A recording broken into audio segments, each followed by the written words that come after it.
My sense is that the U.S. is firmly entrenched in a global diplomatic consensus on policy toward the Taliban, and that is a willingness to engage without extending formal recognition to the Taliban. And I don't think that's changed. I think that the U.S. decision to participate in this meeting was a very reflection of that consensus, all about engaging, trying to discuss key issues with the Taliban, try to pursue key U.S. interests with the Taliban. And for the U.S., those interests are relatively limited for sure.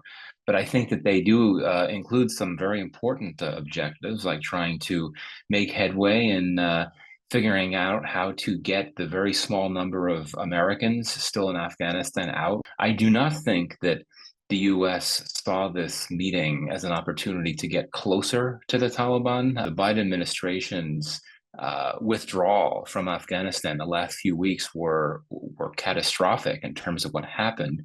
And I think that if the Biden administration were to come out and say, "Okay, we're gonna bury the hatchet and work with the Taliban and recognize the Taliban regime," that would be, I think, an utter political disaster. But I definitely think that we would see a fair degree of continuity with the Trump administration. I mean, Donald Trump wanted to get out of Afghanistan. He was never comfortable being in Afghanistan. And the only reason why he was keen to engage with the Taliban was to work out a deal for US troops to leave.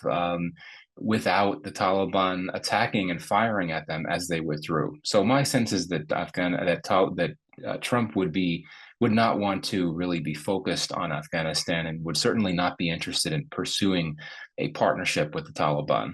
One thing that's very easy to predict is we are not going to see the U.S. want to move closer to the Taliban.